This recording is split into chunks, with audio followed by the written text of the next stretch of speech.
अस्सलामुअलैकुम, welcome back to my channel. आप सबको मेरी तरफ़ से बहुत बहुत ईद मुबारक। और मैं तो यही सोच रही थी कि शायद कल ईद ना हो, 30 रोज़े हो जाएं, पर नहीं, इस बार 29 रोज़े हुए हैं। और मैं अपना ब्लॉग स्टार्ट कर रही हूँ चांद रात से। तो यहाँ पर मिल्क आ गया था शीर के लिए और मैं इन सब चीज़ों को साइड में रख रही थी, सेट कर रही थी। ये अमूल का था और आधा तो शाम में आ चुका था, तो इस वजह से कुछ ये था, कुछ और रखा हुआ था। और आप बताइए, आप लोगों की ईद कैसी गुज़री है? आप लोगों ने क्या-क्या किया है? बहुत मज़ा आ रहा था, बहुत ज़्यादा।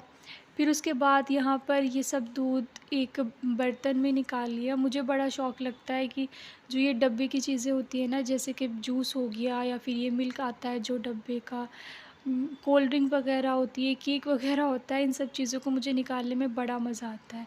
पर यहाँ पर कोई था नहीं जो शूट कर लेता मेरी वीडियो।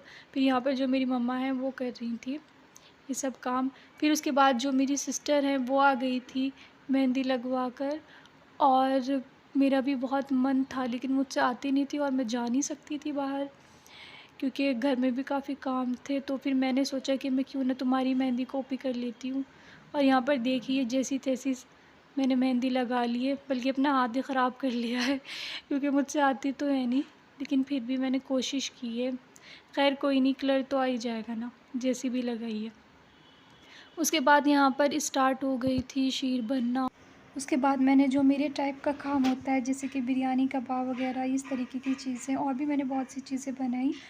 और मैंने उसके बाद शूट नहीं किया था, फिर मैं सो गई थी। फिर यहाँ पर मेरी कज़न आ गई थी। ये सुबह का व्लॉग है, मैंने कहा इसको कि चलो तुम अपना ट्विल कर कर दिखाओ मुझे। और फिर मैं आप लोगों को यहाँ पर दिखा रही हूँ अपना सूट जो मैंने वियर किया था ईद के लिए। इस बार मैंने बहुत ही सिंपल सा सूट बनाया था, क्योंकि मैं हर साल कोई ना कोई ड्रेस ही लेती थी। बट इस बार मैं बहुत ज़्यादा थक चुकी थी कि मैं कोई भी ड्रेस नहीं लूँगी, मैं सिर्फ़ इस बार सूट बनाऊँगी। और मैंने 2-3 सूट बना लिए थे, तो ये मैंने वियर किया था ईद वाले दिन। मैं आप लोगों को इसका फुल लुक भी दिखाऊंगी आगे। और यहाँ पर मैं कुछ ज्वेलरी दिखा रही हूँ। ये इयररिंग्स हैं जो मैंने इसके साथ पहने थे, और ये रिंग है और ब्रेसलेट थी।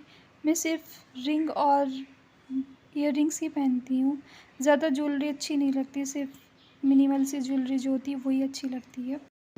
उसके बाद मैंने रेडी होना स्टार्ट किया था, क्योंकि काफ़ी टाइम हो गया था, 1:30 हो गए थे। सुबह से गेस्ट आ रहे थे, ईद वाले दिन तो बहुत मुश्किल होता है रेडी होना। फिर यहाँ पर मैं आप लोगों को दिखा रही हूँ ये फ़ाउंडेशन फेस टेक का फुल कवरेज फ़ाउंडेशन है, और बहुत अच्छा फ़ाउंडेशन है उन लोगों के लिए जिनकी स्किन ड्राई रहती है बहुत ज़्यादा, क्योंकि मेरी स्किन बहुत ड्राई है। इसका जो टेक्सचर है वो बहुत लाइट है, बहुत अच्छा है, आप लोग ज़रूर ट्राई कीजिएगा। और ये प्राइमर है टीन का, बहुत अच्छा प्राइमर है, आप लोग यूज़ कर सकते हैं ये सब प्रोडक्ट। क्योंकि क्या होता है एक्चुअली, मुझे तो बिल्कुल भी नहीं पता कि मेरी स्किन को क्या सूट करता है। बहुत कम प्रोडक्ट है जो मेरी स्किन को सूट करते हैं, क्योंकि मेरी स्किन बहुत ज़्यादा सेंसिटिव है, बहुत ज़्यादा रफ़ भी है। और गाइज़ इतना टाइम लगता है, ये जो मेकअप प्रोडक्ट्स होते हैं इनको परचेज़ करने में, मुझे तो ऐसा लगता है कि सबसे ज़्यादा टाइम जो होता है वो मेकअप की चीज़ें ही लेने में लगता है। फिर यहाँ पर मैं आप लोगों को बता रही हूँ, ये मैलियो का लूज़ पाउडर है, शेड नंबर 3, ये भी बहुत अच्छा है, आप लोग ये भी ट्राई कर सकते हैं। पहले मैं यूज़ करती थी मेबलिन फिट मी का फाउंडेशन, शेड नंबर 115। ये बिल्कुल भी मुझे सूट नहीं आया, ये मेरी स्किन को बहुत ज़्यादा रफ़ कर देता था, बहुत ड्राई कर देता था। और मेरे प्रोडक्ट्स तो बहुत ज़्यादा एक्सपायर हो जाते हैं, क्योंकि ओकेजनली ही आपको रेडी होना पड़ता है या फिर मेकअप यूज़ होता है, नहीं तो अदरवाइज़ ऐसे ही रखा रहता है। ये सब प्रोडक्ट है जो मैं यूज़ करती हूँ। उसके बाद यहाँ पर मेरी कज़िन्स आ गई थी, और मैंने उनको इतना बुलाया था कि अब तुम आओ, पहले हमारे घर आओ, इधर आओ, इधर आओ, उसके बाद हम जाएंगे तुम्हारे घर और इधर-उधर। फिर यहाँ पर हम अपने घर से निकल रहे हैं, यहाँ पर हम सब जा रहे थे इकट्ठा होकर उधर, अपनी जो मेरी ताई अम्मी हैं, ताया अब्बू हैं उधर। और इतना मज़ा आता है जब हम लोग सब कज़िन्स साथ होते हैं, माशाल्लाह माशाल्लाह। और इधर हम लोग अपने ताया अब्बू से बात कर रहे थे, वो उनको ईद मुबारक बोल रहे थे, और वो हमें कह रहे थे कि जाओ ऊपर जाओ, मैं भी आता हूँ। और क्या कहते हैं, हम लोग कहने लगे कि तैयब हमें पहले ईद दी तो दो, क्योंकि वो सब हम लोगों के घर आए थे सुबह में, तो तब उन्होंने हमें दी थी, पर अभी हम फिर से कह रहे थे कि हमें दोबारा से दो। तो वो कहने लगे कि जाओ ऊपर जाओ, ताई अम्मी देगी तुम लोगों की।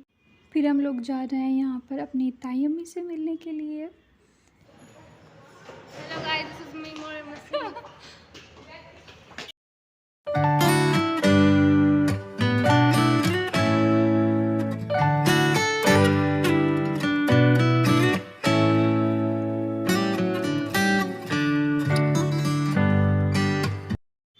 और इधर कोई रेडी ही नहीं था। फिर हमने बोला अपनी आपी को कि आप क्यों नहीं तैयार हुई हैं, क्यों नहीं रेडी हुई हैं, जल्दी से जाएं और तैयार होके आएँ, हम तो आपको लेने के लिए आए हैं। फिर वो कहने लगी कि नहीं अभी नहीं, हम लोग फिर जाएंगे। फिर उसके बाद हमने खाया पिया, और बस यही होता है ईद वाले दिन तो, लेकिन बिल्कुल भी दिल नहीं करता है ईद वाले दिन, कहीं पर भी मन नहीं करता ज़रा सा भी कुछ खाने का, पर खाना पड़ता है थोड़ा थोड़ा। फिर यहाँ पर जो मेरी कज़न है मरियम, वो कहने लगी कि मेरी ड्रेस दिखाओ। मैंने कहा फिर तुम चलो मेरी भी दिखाओ। उसके बाद मैं यहाँ पर अपनी दूसरी ताई अम्मी के यहाँ पर आ गई हूँ, और ये मैं दिखा रही हूँ। यहाँ पर मैं जाल के ऊपर खड़ी थी। पहले बचपन में इतना डर लगता था ना मुझे, बहुत ज़्यादा। और मैं यहाँ पर सब लोगों को कह रही थी कि चलो जल्दी से चलो, बहुत टाइम हो गया। फिर हमें चाची के यहाँ जाना था। माशाल्लाह से हम लोग इतने सारे हो जाते हैं कि सबको इकट्ठा करना और एक साथ करना कि चलो जल्दी से चलो। कभी कोई कुछ कर रहा होता है, कोई कुछ कर रहा होता है। एंड यू नो गाइज़, मैंने फ़र्स्ट टाइम व्लॉगिंग की थी, बड़ा मज़ा आया और बहुत अजीब सा भी लग रहा था, क्योंकि मैं बहुत लोगों के व्लॉग देखती हूँ और मेरा बहुत मन था। ईद पर मैंने पहले से ही सोचा हुआ था कि मैं व्लॉगिंग करूँगी, कि अगर मेरा मूड होगा तो मैं करूँगी, नहीं तो नहीं करूँगी। मे भी आप लोगों को मेरे व्लॉग्स अल्टरनेटिव डेज़ पर देखने को मिल जाएँ। मेरे व्लॉग्स को लाइक कीजिएगा, प्लीज़ प्लीज़ प्लीज़ शेयर कीजिएगा, सब्सक्राइब कीजिएगा मेरे चैनल को। उसके बाद यहाँ पर हम लोग जा रहे हैं अपनी चाची की तरफ।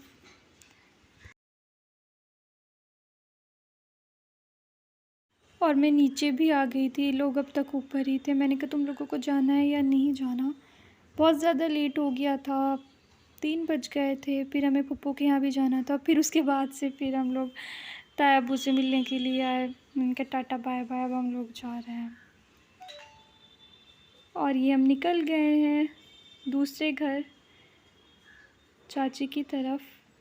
माशाल्लाह से हम लोगों को कहीं और जाने की ज़रूरत ही नहीं होती है, क्योंकि हम लोगों के माशाल्लाह से इतने घर हैं ना, अपनी ताया के, चाचा के, इधर से उधर जाते रहते हैं और हमारी ईद ऐसे ही गुजर जाती है। और बहुत मज़ा आता है जब हम लोग साथ होते हैं, बहुत मन लगता है। शादी में, ईद पर या कोई ओकेज़न हो, बहुत मज़ा आता है। फिर उसके बाद यहाँ हम आ गए हैं इधर अपने कज़न्स की तरफ, चाचा की तरफ। और इन लोगों के यहाँ पर कंस्ट्रक्शन का काम हो रहा है, इस वजह से इधर ये बिखरा हुआ पड़ा है, आप लोग देख लीजिए। बचपन में बहुत ज़्यादा खेलते थे इधर, बहुत ज़्यादा, बहुत मज़ा आता था। ये आप लोग देख लीजिए, इधर अभी कंस्ट्रक्शन का काम ही हो रहा है, पूरा कंप्लीट नहीं हुआ है, रिनोवेशन हो रहा है एक्चुअली।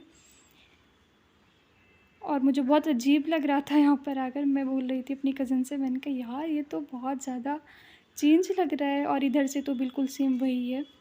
और ये भी ड्राइंग रूम भी चेंज कराया था, माशाल्लाह ये भी बहुत अच्छा लग रहा था।